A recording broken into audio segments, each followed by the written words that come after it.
Late हो गया। सेवा जोहार, जय बड़ा देव। आज राजा शंकर शाह है, कुंवर रघुनाथ शाह है का बलिदान दिवस है। उन्हें सत सत नमन करते हुए अपनी बात में आगे बढ़ा रहा हूँ। ये जो आप गमछा देख रहे हैं मेरे ऊपर डला हुआ, ये तिलक सिंदूर में मुझे गोंड समुदाय ने सम्मान किया था और दिया था। और उसी के बाद एक तरीके से कि किस तरीके से आदिवासी समाज को आगे ले जाना है, किस तरीके से जो आदिवासी युवा नेतृत्व है उसको एक जगह दिलवानी है, एक इंडिपेंडेंट तरीके से। जिस तरीके से आप लोग देख रहे थे कि राजनीति में कांग्रेस और भाजपा का वर्चस्व है, तो जो स्वतंत्र एक नेतृत्व है उसको कैसे खड़ा किया जाए, जिससे कि जो कारपोरेट ताकतें हैं जो इस समय प्रदेश को चला रही हैं और जिनके कारण पिछले 74 साल में आज़ादी के बाद आदिवासी आज भी हाशिए पर है, उसको लेकर मैंने काम शुरू किया। मैं जैस से जुड़ा, मैं आम किसान यूनियन से जुड़ा और मैं गोंडवाना आंदोलन से भी जुड़ा। मेरी बलबीर सिंह तोमर से गोंडवाना आंदोलन में बात होती थी, जीएसयू में अंशुल शाह से बात होती थी और जैस में डॉक्टर हीरा लावा से। जितना मुझसे बन सका 2017 से अभी तक मैंने संगठन के लिए और आदिवासी समाज के लिए किया। और आज भी मेरे दरवाजे 24 घंटे उन देश के जमीनी कार्यकर्ताओं के लिए खुले हैं जो जमीनी स्तर पर आदिवासियों के लिए कुछ करना चाहते हैं। परसों एक पोस्ट डाली थी या डलवाई गई थी, यूं बोलिए, डॉक्टर जो हमने जेएस सुप्रीमो हैं उन्होंने एक पोस्ट डलवाई थी रवि बघेल से, जो इंदौर जेएस के अध्यक्ष हैं, और अंतिम मुजालदा जो कि प्रदेश अध्यक्ष हैं, उनसे पोस्ट डलवाई गई थी। और एक लंबी चौड़ी पोस्ट थी जिसमें कोर कमेटी के कुछ लोगों पर टिप्पणी थी और मेरे बारे में 2 चीजें उसमें लिखी गई थी उस पोस्ट में, कि कारम नदी में जो केमिकल वाला जो मुद्दा था इंडस्ट्रियल वेस्ट का, जो ओमकार दादा और रंजीत दादा ने वो मुद्दा उठाया था, हम सब लोगों को वहां बुलाया था, हम सब लोग वहां पहुंचे थे, हमने युवाओं की और वहां आदिवासी समाज की मांग को लेकर आवाज बुलंद की थी। तो उसको लेकर लिखा है इन्होंने कि मैंने वहां पर युवाओं को गुमराह करके एफआईआर करवा दी और मुझे प्रदूषण नियंत्रण बोर्ड से काफी घूस मिला। दूसरा आरोप इन्होंने मुझ पे लगाया था कि 2018 में जो है टिकट दिलवाने के नाम पर कई लोगों से पैसा वसूल कर मैंने इंदौर में कोठी खड़ी कर ली। तो ये जो 2 आरोप इनके द्वारा लगाए गए थे, यदि इनके पास इससे जुड़े कोई तथ्य हैं, सबूत हैं, तो वो जेएस के कार्यकर्ताओं के सामने रखें, सोशल मीडिया पे रखें, फेसबुक पे रखें। बिना तथ्यों के आप किसी के ऊपर, किसी की इंटीग्रिटी के ऊपर प्रश्न उठाओगे तो हम जैसा संवेदनशील आदमी, ईमानदार आदमी तो चुप नहीं बैठेगा। मैंने डिफेमेशन नोटिस दिया है 1 करोड़ का, और वो डिफेमेशन नोटिस जेएस पर नहीं है, जेएस के इन 2 व्यक्तियों के खिलाफ है जिन्होंने गैर जिम्मेदाराना अमर्यादित टिप्पणी मेरे खिलाफ की है और इसके लिए इनको कोर्ट में जवाब देना पड़ेगा और मैं इसमें पीछे हटने वाला नहीं हूं। यदि इनके पास सबूत हैं तो इन दोनों आरोपों के सबूत कोर्ट में लेके आए और दूध का दूध पानी का पानी हो जाएगा, न्यायालय निर्णय दे देगा। यदि गलत होंगे वो तो क्रिमिनल डिफेमेशन केस चलेगा और उनको मानहानि भी देनी पड़ेगी, और यदि वो सही है तो मैं राजनीति छोड़ दूंगा। मेरा 25 साल का सामाजिक करियर है, कम से कम व्यापम में 2500 लोगों को जेल पहुंचाया है, उसमें एक कैबिनेट मंत्री है और कई सारे आईएएस आईपीएस हैं। यदि 1-1 लाख रुपया भी उनसे रिश्वत खाता तो आज 250 करोड़ का मालिक होता। इसके पहले मैंने बहुराष्ट्रीय दवा कंपनियों के खिलाफ अनएथिकल क्लिनिकल ट्रायल में बहुत बड़ा एक आंदोलन खड़ा किया, सुप्रीम कोर्ट तक में गया और पूरी बहुराष्ट्रीय दवा कंपनी लॉबी को झुका के भारत के अंदर से अनएथिकल क्लिनिकल ट्रायल को खत्म किया। ये वो दवा कंपनी लॉबी है जो अमेरिका की सरकार बदल देती है। इतनी बड़ी ताकतों के आगे जब मैं नहीं झुका, और जहां तक जेएस का प्रश्न है, मैंने कभी जेएस के इंटीरियर मैटर में कभी दखल नहीं दिया कि आप किसको अध्यक्ष बना रहे हो, आप कहां किसको नियुक्ति दे रहे हो। लेकिन जहां मुझे दिखेगा कि जेएस गलत हाथों में जा रहा है, जेएस के कार्यकर्ताओं को मजबूर किया जा रहा है कि आप कांग्रेस के झंडे डंडे उठाइए, आप कांग्रेस की रैलियों में जाइए, तो जेएस को कांग्रेस की जूती तो नहीं बनने दे सकता ना। आज बड़वानी में जेएस के अध्यक्ष उसके मंच पे क्यों गए, जेएस के जिला अध्यक्ष को क्यों लेके गए? आज हमारे एजेंडे कांग्रेस क्यों तय कर रही है? भाई हमको तो कांग्रेस और भाजपा दोनों से एक बराबर दूरी तय करनी है। मेरा तो एक सपना है कि आदिवासी सरकार हो, और उस सपने के लिए बहुत ईमानदारी से मेहनत की और जेएस को ब्रांड बनाने में जो भी मुझसे बन पड़ा वो किया। आज दोनों पार्टियों ने आदिवासियों के साथ दगा किया है। जमीन पर न 5वीं अनुसूची लागू है, न पैसा एक्ट लागू है, न फॉरेस्ट राइट एक्ट लागू है। आदिवासी आज हाशिए पर है।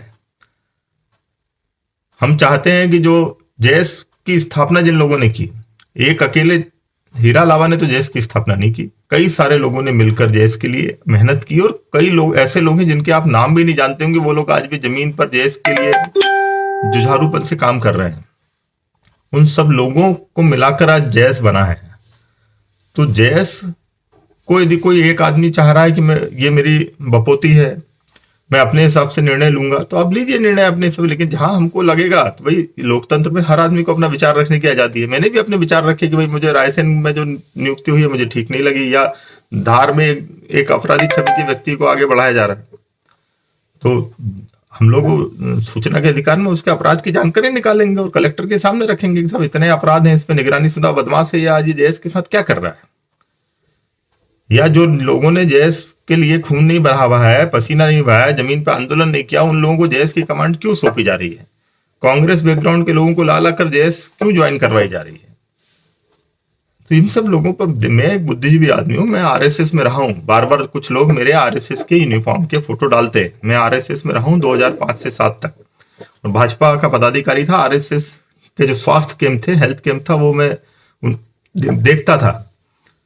जब मुझे लगा कि आरएसएस और भाजपा ने व्यापम मुद्दे पर मेरा साथ नहीं दिया, तो मैंने आरएसएस से टाटा बाय बाय कर लिया। उसके बाद व्यापम की जो पूरी लड़ाई है, उसमें कांग्रेस के कुछ वकील थे, विवेक तनखा जी थे, कपिल सिब्बल जी थे, इन लोगों ने मेरा साथ दिया। कांग्रेस के कुछ नेताओं से जान पहचान भी हुई ना? और डॉक्टर हीरा अलावा को और कुछ लोगों को, जैस को लगा कि भाई हम लोगों को चुनाव लड़ना चाहिए, तो उनको टिकट चाहिए था चुनाव लड़ने के लिए। दोनों पार्टी के लोगों से मिले। मैं आज पहली बार खुलासा कर रहा हूं कि चुनाव के पहले विनय सहस्त्रबुद्धे जी से मिले, रविराज बघेल खुद मेरे साथ था, चंद्रेश शुक्ला के घर पे मुलाकात हुई, और विनय सहस्त्रबुद्धे जी भाजपा के प्रदेश प्रभारी थे। हमारी कैलाश जी से मुलाकात हुई डिजियाना के ऑफिस में। पहले भाजपा से मुलाकात हुई, उसके बाद कांग्रेस के नेताओं से मुलाकात हुई, और जहां से इनको लगा कि भाई टिकट हमको मिल सकता है या हम आसानी से जीत सकते हैं, उसकी टिकट ही डॉक्टर हीरा अलावा ने ले ली। अशोक मस्कोले जी को भी टिकट मिली, एकता परिषद से चंद्रभागा किराड़े जी को टिकट मिली। तो भाई मैंने तो किसी को नहीं बेचा, है ना? सब पढ़े लिखे लोग हैं, एमबीबीएस एमडी है, आप लोग खुद तय किया कि चुनाव लड़ना है नहीं लड़ना है, किस पार्टी से लड़ना है। मेरा तो काम था सिर्फ आपको उन तक पहुंचाना या मीडिया में आपकी बात रखना, मैंने रखी अच्छे से। अब ये दिक्कत कहां से शुरू हुई, आप देखिए कि मैं सोंडुल कार्यक्रम के पहले मैं खलघाट के एक कार्यक्रम में गया पहले, फिर सोंडुल गया। सोंडुल के बाद जहां जहां भी जैस की किसान महापंचायत होती थी या जैस महापंचायत होती थी, उनमें सक्रिय भागीदारी निभाई। गोविंदा जी को मैं लेके आया कुक्षी। उसके बाद मैं नेमावर भी गया, मैं खेरकुंडी भी गया, नीमच गया। नीमच में मेरे ऊपर एफआईआर भी हुई। तो हर जगह कोशिश की मैंने कि सक्रियता से भागीदारी निभाएं जैस के कार्यक्रमों में, और जैस को जो मन पड़ता था वो जैस के लिए किया। अभी दिक्कत शुरू हुई कहां से कि जब जैस के जो कुछ फाउंडर मेंबर हैं, जिनको आप कोर कमेटी बोलते हैं, दूसरा गुट, नेशनल जैस गुट, उन लोगों को भी मीडिया में उनके इंटरव्यूज हुए या अखबार में उनका नाम आया। डॉक्टर अभय ओरी के नेतृत्व में नीमच की बड़ी रैली हुई, कमलेश्वर ने उसको कोऑर्डिनेट किया, पूरा कमलेश्वर ने पूरी एंकरिंग की, और अच्छा सफल कार्यक्रम रहा। तो अखबार में नाम आया, और भी अन्य लोगों के नाम आए।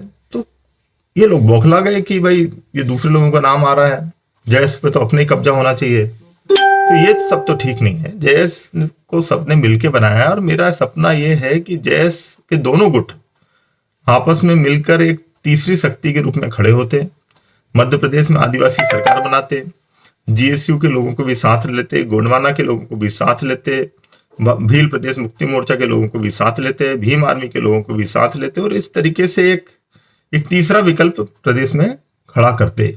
या राजनीति नहीं भी करनी है तो एक प्रेशर ग्रुप की तरह काम करते कि जब भी दलितों पर, आदिवासियों पर कहीं अत्याचार हो तो मिलकर एक सामूहिक प्रोटेस्ट करते और सबका नाम होता।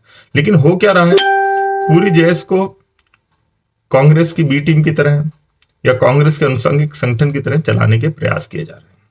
और जब ये प्रयास हमने नहीं होने दिए तो हम पे लाछन लगाए गए, आज 10 साल से सामाजिक जीवन में हूं मैं। 1 रुपया भी किसी का कहीं खाया हो या कोई एफआईआर हो मेरे ऊपर कि मैंने किसी से 1 रुपया मांगा तो आप मुझे बताइए। हजारों आरटीआई हमने लगाई होंगी, सैकड़ों पीआई लगाई हैं। और जहां तक मकान और कोठी बनाने की बात कर रहे हैं, एक छोटा सा मकान है मेरा, हस्बैंड वाइफ दोनों हम स्पेशलिस्ट डॉक्टर हैं गवर्नमेंट सेक्टर में। इंदौर शहर में 40-50 लाख का मकान बना सकते हैं।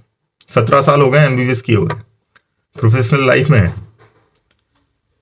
इस तरीके से जब ये आरोप लगा रहे थे और मेरे खिलाफ लिख रहे थे, तब तो डॉक्टर हीरा लावा ने इनको कुछ नहीं बोला, बल्कि इनके संगठन के लोग सारे जिलाध्यक्षों को फोन लगा के बोल रहे थे व्हाट्सएप पे कि मैसेज चलवाइए। मुझे बदनाम करने के प्रयास किए गए पहले, और मुझे बोला गया कि भाई ये टिकट के नाम पर पैसे लेते हैं, ये लॉबिंग कर रहे हैं। तो ये सब तो मैं तो नहीं सहन करने वाला ना। मैं तो इसके पहले भी कई डिफेमेशन केस लगा चुका। यदि आप मेरे खिलाफ कुछ उल जलूल आधारहीन मेरे ऊपर भ्रामक आप आरोप लगाएंगे तो आप उनकी या तो सबूत इकट्ठे करिए, सबूत नहीं है तो नहीं लगा सकते आप कानूनन। इसका जवाब तो आपको कोर्ट में देना पड़ेगा। नोटिस मैंने दे दिया, और आगे भी यदि मेरे खिलाफ कोई इस तरीके की टिप्पणी किसी ने की तो मैं उसको छोड़ने वाला नहीं, है ना। और यदि आप लोगों को लगता है कि मेरे कारण जेएस टूट रहा है या मैं जेएस को एक गलत दिशा में ले जा रहा हूं या मैं गैर आदिवासी हूं, मैं पहली बात तो ये बता दूं कि कई लोगों ने प्रचारित किया गैर आदिवासी हूं। मैं आपको बताना चाहूंगा कि मैं कलाल समुदाय से हूं, ओबीसी में आता है, और ये समुदाय ऐसा है जो महुए की शराब बनाकर बेचा करता था। तलहट्टी में तालाब जो पहाड़ी है एरिया है, तराई है, वहां समुदाय रहता था, हमेशा आदिवासी समाज के साथ रहा। मेरा जो पैतृक गांव है जहां हमारा जन्म हुआ है वो भी आदिवासियों का गांव है, जहां मेरी पढ़ाई हुई है वो भी आदिवासियों का गांव है। मेरा पूरा जीवन बचपन से लेकर आज तक आदिवासियों के बीच में मेरा जीवन निकला है, इसलिए आदिवासियों के प्रति मेरा एक भावनात्मक जुड़ाव है। उसी के जुड़ाव के चलते मैं जैस से जुड़ा था। और यदि लोगों को लगता है कि मैं जैस के साथ गलत कर रहा हूं या जैस को एक गलत दिशा में ले जा रहा हूं, तो मैं आज से ये घोषणा करता हूं कि मैं जैस के किसी भी चीज में मैं इंटरफेयर नहीं करूंगा, और आज से मैं जैस को अलविदा बोल रहा हूं।